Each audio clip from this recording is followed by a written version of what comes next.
Hey everyone, thought I'd do a quick little tech video on push rods. There's not much happening with the car at the moment. Work's been crazy, so rather than sit it out, I thought I'd just do a quick little video on push rods, and maybe you'll pick up something along the way as far as the differences in some of the push rods. This particular push rod is 3/8, so the main body is 3/8, and then it tapers down to a 5/16 end, like a ball end, and that ball fits into that adjuster on this particular rocker arm, and it's pretty well in full surface contact with the adjuster so that it can accept a bit of load. So that's normally quite accurate. You can blue those and they'll blue all the way around. So these particular push rods are mainly used in milder engines, hydraulic roller, that type of thing. Whereas these push rods, the second push rod I'm holding up there, has a 210 radius compared to the first push rod, which is a 180 radius. So that 210 radius just allows for more push rod to rocker arm angle without the cup binding on the push rod.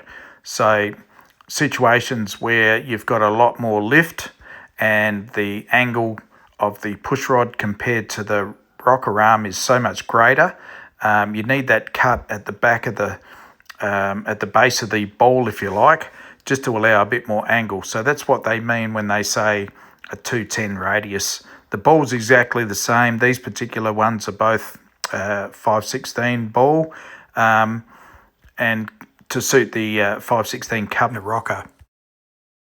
These particular push rods are out of our race car, and you can see there's a taper on the end there. So these particular push rods are a double taper. They're actually 3/8, they're 5/16 at the ball, then they taper up to 3/8, and right in the center they're 7/16. So they're a double taper push rod.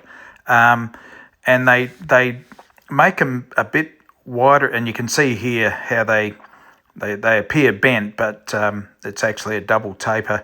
So what that does is it triangulates, similar to how a chassis builder would build triangles into a chassis to strengthen certain areas around the rear end where the four-link mounts. They've used that same physics with these push rods to stop the push rod flexing. So in the situation where you've got an aggressive lobe wanting to throw that lifter up as hard as it can, the push rod, being the guy in the middle, on one side you've got a lobe that's wanting to slam the valve open, and on the other side you've got heavy springs trying to seat the valve when it's got lash. So the push rod cops a bit of pressure. So the tendency is for the push rod to flex, and when it does that, it changes the cam profile. Basically, what the engine sees is different to what the cam manufacturer had designed into the cam. So we've had situations where we've changed from a 5/16 push rod to a 7/16, and just the note of the engine is completely different. It definitely made more power, but just you can hear it. It's that obvious. So look, anyway, that's a bit of an insight into how push rods can affect engines, and characteristics of how and why they're made that way. Hopefully it's been educational. Thanks again, and we'll see you on the next video.